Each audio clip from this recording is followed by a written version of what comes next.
the Republican Party needs to be more socialist. Yeah, that's right, you heard me right. More socialist. No, let's break down the word Republican. It's the word, the prefix "re" and followed by publican. And now, so the emphasized word there is public. And so, like, when you think of words begin with "re," reuse, replace, redone, Republican. So it's a public. It's when they're a representative from the Republican Party, they should think of themselves as the embodiment of the public in their office as a legislator or an executive branch. So public, yeah, means like populist. So the Republican Party should fundamentally, if they go by their namesake of their party, should think of themselves as fundamentally a populist party. And what are populist or popular programs? Medicare and Social Security. And what kind of programs are those? They are socialist programs. And so there's nothing fundamentally there's nothing fundamental about such socialist programs that are anti-Republican. Rather, they are, if anything, are because they're popular, they should be thought of as being very consistent and in line with the Republican Party.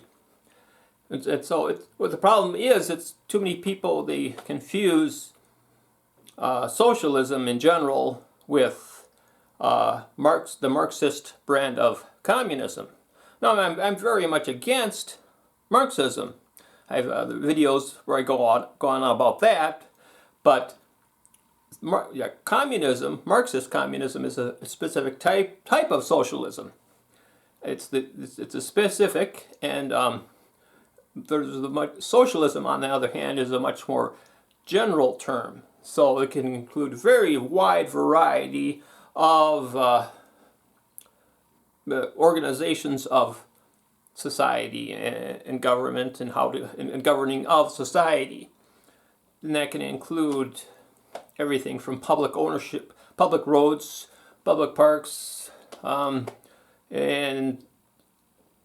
public fire and rescue and police departments and public education. And I like on that note about that clear of public programs like, I think everybody can come together with something like fire and rescue.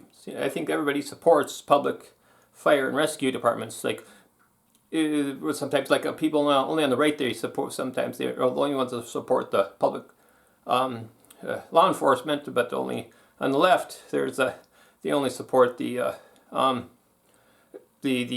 only ones that support public education. No, I'm overgeneralizing, of course, but public schools and so on. But I think everybody can come together, though, in the terms of fire and rescue. Everybody, so they could bring the left and right together with supporting public fire and rescue. And that is a socialist program, because socialism is just a very general term for referring to using the use of government to help society. It's I know that's a simplistic definition, but of course they include very wide variety of different types of socialism. So we just need to look at, well, what kind of forms of socialism are popular, that is populist. And so I'm going back once again to Social Security and Medicare are populist programs because they're very popular.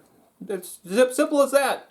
And I think what's holding back the Republican Party is that they're not. For one thing, they've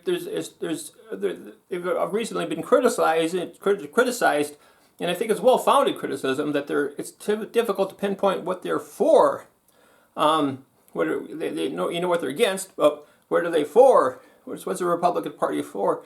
And I think that they should be focusing more on, on saying they're for populist ideas and populist programs And what are populist programs? What that include? They include Social Security and Medicare. And let's face it, the Democrats have done better with, especially Social Security. It's supposedly, I forget the year exactly, right about when I'm to be at my retirement age, it's going to be, the Social Security will only be able to afford to give out 80% of what they had, or what they originally had promised. So you miss out on 20%. Now I think I think that would be very unpopular if that actually comes to fruition. And the Democrats have done a better job of attempting to make sure that doesn't happen. So far that such legislation hasn't happened yet, but Democrats, they've done a better job. There's no way around it, and that's a problem for the Republicans. Now, who's going to, unlike the Republican side, are they really think that that's going to be popular among the public for the benefits to be reduced for Social Security? No, and I think it's going to give the Democrats a huge advantage if Republicans they just sit on their hands regarding Social Security and letting it eventually get where you get less benefits from it, where it goes more and more insolvent. Then the Democrats will say, "Hey, you're going to be in the poorhouse by the time you retire." And that's going to really turn off a lot of voters. If you vote for a Republican, because the Republicans aren't doing anything to secure Social Security, and right now, as of now, it's kind of fair criticism. And also, now we look at Medicare. That's also another popular program, and but the problem with the Democrats, they've regressed. They're not advocating for eliminating Medicare. Once there was a time where they were at least were advocating for expanding it, like lowering the age where you qualified for it. But now that's gone out the door. Of course, they're not even talking about Medicare for all anymore. That's completely disappeared from the platform of the Democrats. And now what's also disappeared in addition to that is just even expanding Medicare to the younger, say, like people that say lowering it to age like 55 or something like that, or even 60.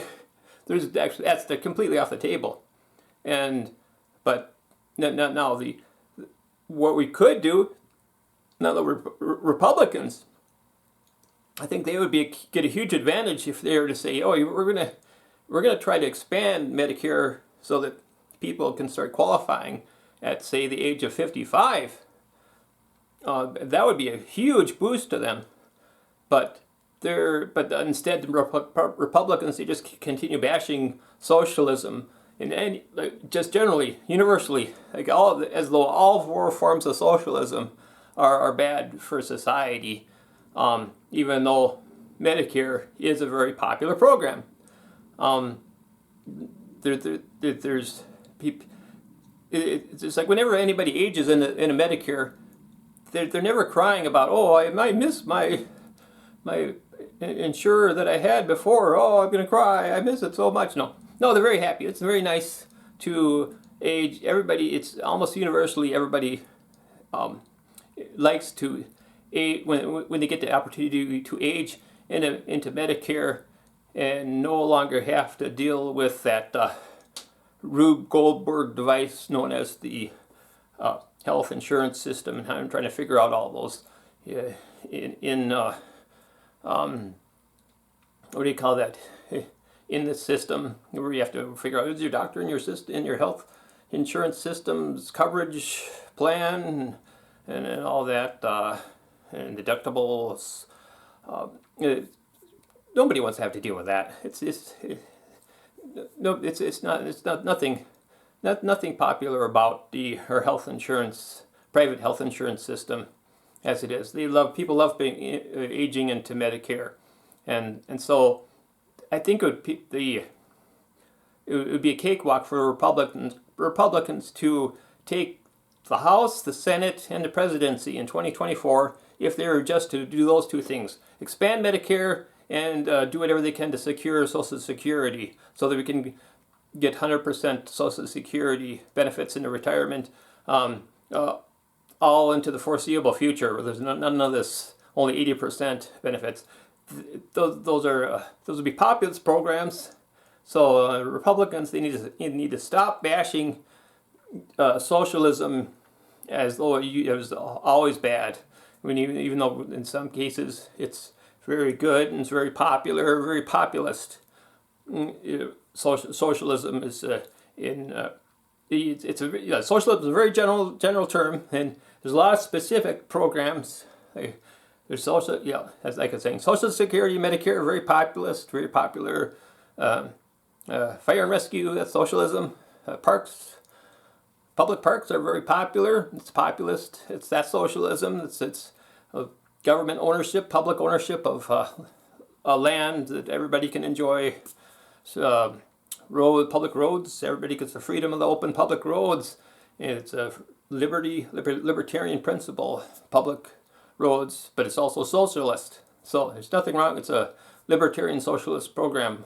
All these public roads, public parks, public sidewalks. It increases our freedom. Does not limit our it doesn't decrease our freedom. These libertarian socialist programs increase our freedom. So Social Security and Medicare increase our economic freedom for the masses.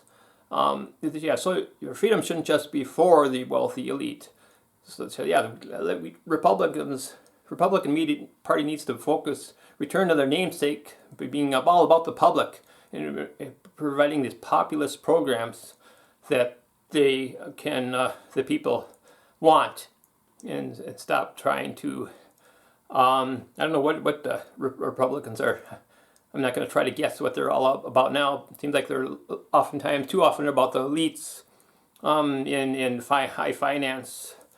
But yeah, maybe I shouldn't go down that path because it's a kind of puzzling to say. Well, what are they all? What are they for? What are they trying to be advocating for?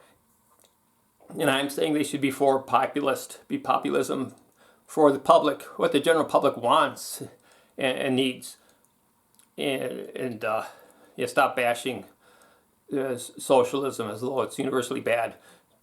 When it's in reality, there's a lot of good that can come out of socialism, and that capitalism and socialism are not mutually exclusive. They're often they work together. All this, say, for instance, like I say, going back to the public roads, the capitalists use the public roads to move their goods around, and they use the county is to hold where land the capitalists owned, and then the public sheriff's department can enforce what's held over at the county, what's recognized by the county records as being owned by this so and so capitalist. So they work together. It's often symbiotic. The capitalism and socialism working together. I keep on hearing this bashing of socialism nonstop by these talking heads and the media and just pretty much everywhere from the Republican side. And I just they make no attempt to define socialism or try to determine what the repercussions of what they're saying are. But it's working against their interests of the Republican Party. This constant bashing of socialism, when in fact it's often capitalism and socialism working together symbiotically in reality, and the socialist programs are often very popular. That's my point. I think that I hope that's what I want to point out to make. Yeah, socialism can often be a very good thing, and if Republicans were to adopt support for Social Security and Medicare and try to reinforce them and expand them, they would be a cakewalk for them to get into the full control of the House, Senate, and Presidency in 2024. I'm very confident of that. So that's the only points I want to make. And if you're still watching at this point, thanks for watching.